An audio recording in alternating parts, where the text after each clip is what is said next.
السلام علیکم ورحمۃ اللہ وبرکاتہ۔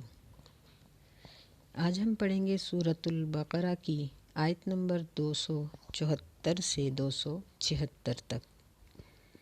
اعوذ باللہ السمیع العلیم من الشیطان الرجیم، بسم اللہ الرحمن الرحیم۔ الذین ينفقون اموالهم باللیل والنہار سرا وعلانیہ، وہ لوگ جو اپنے مالوں کو خرچ کرتے ہیں رات کو اور دن کو، سرا وعلانیہ، چھپ کر اور ظاہر، فلہم اجرہم عند ربہم، پس ان کے لیے ان کا اجر ہے ان کے رب کے پاس،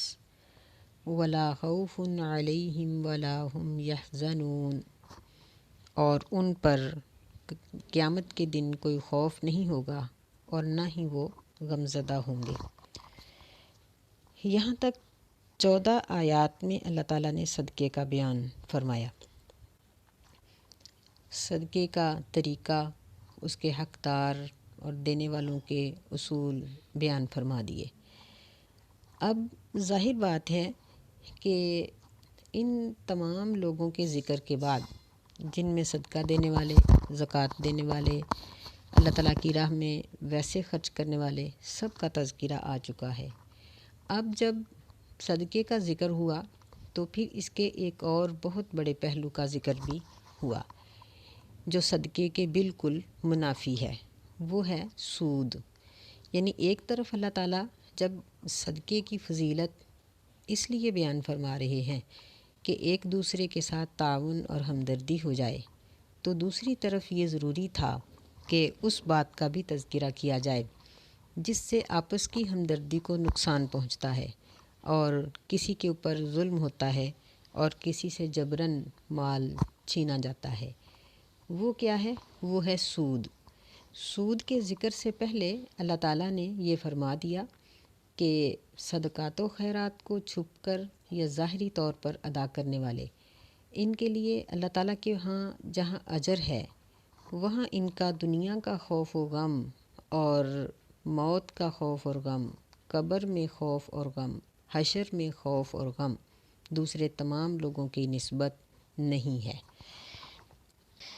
اگلی آیت میں اللہ تعالیٰ سود کی حرمت کو بیان کر رہے ہیں، کیونکہ جس طرح صدقہ دینا اجر اور ثواب کا باعث ہے، اسی طرح ایک مجبور شخص کو ادھار دینا بھی ثواب کا باعث ہے۔ نبی صلی اللہ علیہ وسلم نے فرمایا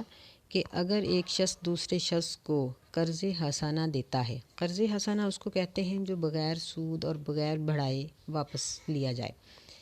تو اس کو اللہ تعالیٰ روزانہ صدقے کا اجر اس کے نامہ اعمال میں لکھتے ہیں۔ مثلاً اگر کسی نے 1000 روپیہ صدقہ کسی کو قرض دیا اس شرط پر کہ وہ فلاں دن تک واپس کر دے گا، تو روزانہ اس کے نامہ اعمال میں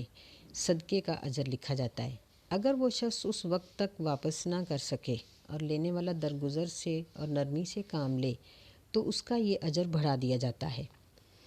اس کے خلاف وہ لوگ جو کسی کو قرض دیتے ہیں لیکن اس سے بڑھا کر واپس لیتے ہیں، یہ سود کی صورت ہے۔ فرمایا الذین یأکلون الربا لا یقومون الا کما یقوم الذی یتخبطہ الشیطان من المس، کہ وہ لوگ یأکلون الربا، جو سود کھاتے ہیں، لا یقومون، وہ قیامت کے دن نہیں کھڑے ہو سکیں گے، الا کما یقوم الذی یتخبطہ الشیطان، مگر جس طرح وہ شخص کھڑا ہوتا ہے جس کو شیطان نے پاگل کر دیا، من المس، چھونے کی وجہ سے، یعنی اس کو جنون کی کیفیت ہو گئی۔ ذالک بانہم قالوا انما البیع مثل الربا، سود خوروں کی یہ حالت اس وجہ سے ہوگی کہ انہوں نے یہ کہا کہ سود بھی تو خرید و فروخت کی طرح ہی ہے۔ وَأَحَلَّ اللَّهُ الْبَيْعَ وَحَرَّمَ الرِّبَا، حالانکہ اللہ تعالیٰ نے خرید و فروخت کو حلال قرار دیا ہے اور سود کو حرام قرار دیا ہے۔ فَمَنْ جَاءَهُ مَوْعِظَةٌ مِّن رَّبِّهِ، پس جس شخص کے پاس اس کے رب کی نصیحت آ گئی، فَانْتَهَا، پس وہ رک گیا، فَلَهُ مَا سَلَف، پس اس کے لیے جو گزر گیا، وَأَمْرُهُ إِلَى اللَّهِ، اور اس کا معاملہ اللہ کے حوالے ہے، ومن عاد، اور جو شخص دوبارہ سود لے گا، فاولئک اصحاب النار، بس یہ لوگ جہنمی ہیں، ہم فیہا خالدون، وہ اس میں ہمیشہ رہنے والے۔ اس آیت میں اللہ تعالیٰ نے سود کی واضح طور پر حرمت کا ذکر کیا ہے، کیونکہ عرب لوگوں میں سے خاص طور پر یہودی جب قرض دیتے تھے تو بڑھا چڑھا کر واپس لیتے تھے۔ ربا کا معنی ہوتا ہے بڑھا دینا، کسی چیز کا زیادہ ہو جانا۔ جس طرح اللہ تعالیٰ نے قرآن مجید میں کہا ہے کہ جب زمین پر پانی بارش کا اترتا ہے تو فَإِذَا أَنزَلْنَا عَلَيْهَا الْمَاءَ اهْتَزَّتْ وَرَبَتْ، تو یہ وَرَبَتْ یہ بھی ربا سے ہی ہے کہ وہ ابھرتی ہے، یعنی اس کی تہ پھول جاتی ہے، موٹی ہو جاتی ہے۔ تو ربا کا معنی بھی یہی ہوتا ہے کہ جتنا مال دیا جائے اس سے زیادہ لیا جائے۔ اللہ تعالیٰ نے اس کی مثال یہ دی ہے کہ قیامت والے دن سود خور اللہ کے ہاں اس طرح کھڑے ہوں گے کہ جس طرح ایک دیوانہ اور پاگل ہوتا ہے۔ تو دیوانے اور پاگل کی مثال اس لیے دی گئی کہ جس طرح وہ کسی سوال کو سمجھ ہی نہیں سکتا کہ اس کا صحیح جواب دے، اسی طرح یہ شخص بھی اللہ تعالیٰ کے سوالات کو قیامت کے دن نہیں سمجھ سکے گا کہ وہ اس کا صحیح جواب دے، اور جب صحیح جواب نہیں دے سکے گا تو جہنم میں جائے گا۔ نبی علیہ الصلاۃ والسلام نے معراج کی رات جب دیکھا، جہنم کے مناظر دیکھے، تو اس میں سود خور کو خون کی نہر میں تیرتے ہوئے اور پتھر کھاتے ہوئے دیکھا، جس کو پتھر مارا جاتا تھا اور وہ اس کے منہ میں لقمے کی طرح چلا جاتا تھا، کیونکہ اس نے دنیا میں لوگوں کا خون پیا۔ کہ اصل رقم کوئی واپس کر سکے یا نہ، سود تو واپس کرنا ہی پڑتا ہے، سود کی قسط تو ادا کرنی ہی پڑتی ہے۔ اس لیے اللہ تعالیٰ نے اس کو مجبور لوگوں کے اوپر ظلم سمجھتے ہوئے اس کو حرام قرار دیا۔ یہ ہمارا موجودہ بینکنگ کا نظام بھی واضح طور پر سود پر مبنی ہے۔ اس میں سے سیونگ اکاؤنٹ اور پی ایل ایس تو بالکل سود ہی ہیں۔ البتہ جو کرنٹ اکاؤنٹ ہے اس میں جمع کرانے والے کو سود نہیں ملتا، لیکن اگر یہ دیکھا جائے بینک کا حساب، تو بینک اس رقم کو اپنے پاس کبھی بھی سنبھال کے نہیں رکھتا، بلکہ یوں یقینی بات ہے کہ کرنٹ اکاؤنٹ میں جتنی بھی رقم رکھی جائے گی وہ ساری رقم کا سود بینک خود استعمال کرے گا، یعنی یہ کرنٹ اکاؤنٹ کا بینک کو زیادہ منافع ہے، کیونکہ دوسرے اکاؤنٹ میں سود خور کو کچھ نہ کچھ دینا پڑے گا، کچھ بینک لے گا اور کچھ رقم والا، لیکن یہ جو کرنٹ اکاؤنٹ ہے اس میں سارے کا سارا سود یہ بینک کے حصے جاتا ہے۔ اسی طرح یہ اسلامی بینکنگ کا جو نظام آج کل چلا ہے، یہ بھی مختلف علماء یعنی حنفی علماء اور اہل حدیث علماء کے نزدیک بالاتفاق یہ سود کی ہی ہیلہ سازی ہے۔ اسی طرح بیمہ انشورنس جسے کہتے ہیں، یہ بھی سود اور جوا، اس میں دو چیزیں مرکب ہیں۔ انعامی بانڈز میں بھی سود اور جوا دو چیزیں مرکب ہیں، یعنی اس میں گناہ اور بھی بڑھ جاتا ہے۔ ایسے ہی قسطوں کا کاروبار یہ بھی سود ہے، کیونکہ جب ہم کسی کو 1000 روپیہ دے کر 6 ماہ 8 ماہ کے بعد 1100 نہیں لے سکتے، اگر لیں گے تو وہ 1100 سود ہوگا، تو پھر 1000 کی چیز دے کر 1100 روپے اس کی قیمت کس طرح وصول کرنی جائز ہے؟ یہ بھی غلط ہے۔ تو یعنی اس حرام چیز سے بچنے کے لیے، جس کے بارے میں نبی علیہ الصلاۃ والسلام نے فرمایا کہ اس سود کے کاروبار اور سود کا لکھنے والا، اس کی گواہی دینے والا، ادا کرنے والا، لینے والا، سب پہ اللہ کی لعنت ہے۔ تو پھر اتنے بڑے گناہ سے بچنے کا یہی ذریعہ ہے کہ قسطوں والے کاروبار اور قسطوں والی چیزوں سے بھی بچت کی جائے، ایسی چیزوں سے بھی بچا جائے۔ اور اس کی یعنی حرمت کی اللہ تعالیٰ نے ایک بہت بڑی وجہ یہ بیان کی ہے کہ اللہ نے سود کو حرام قرار دیا ہے اور خرید و فروخت کو حلال۔ بیع اور سود میں ایک بہت بڑا فرق یہ ہے کہ بیع میں، خرید و فروخت میں جو شریک ہوتا ہے یا کاروبار کرنے والا شخص ہوتا ہے، وہ نفع اور نقصان دونوں چیزوں میں برابر کا شریک ہوتا ہے، یا جتنی مد انہوں نے آپس میں رکھی ہو۔ جبکہ سود میں سود لینے والے کے لیے نفع ہی نفع ہے اور دینے والے کے لیے نقصان ہی نقصان ہے۔ پھر آپ دیکھیں کہ بعض اوقات ایک شخص سود لیتا ہے اپنی بیماری کے لیے، ایک نے تو کاروبار کے لیے لیا، اسے تو کچھ نہ کچھ نفع مل گیا، لیکن جس نے بیماری کے لیے لیا اس نے نفع کہاں سے کمایا؟ لیکن دینا تو ہے اس نے۔ اسی طرح مکان بنانے کے لیے سود لیا، اب مکان بنا کر اس میں وہ رہائش کر رہا ہے تو اسے آمدن تو نہیں آ رہی، لیکن سود کی قسط اس کو دینی پڑے گی۔ تو سود یہ ہر صورت میں یہ اللہ کی مخلوق کے اوپر ایک بہت بڑا ظلم ہے۔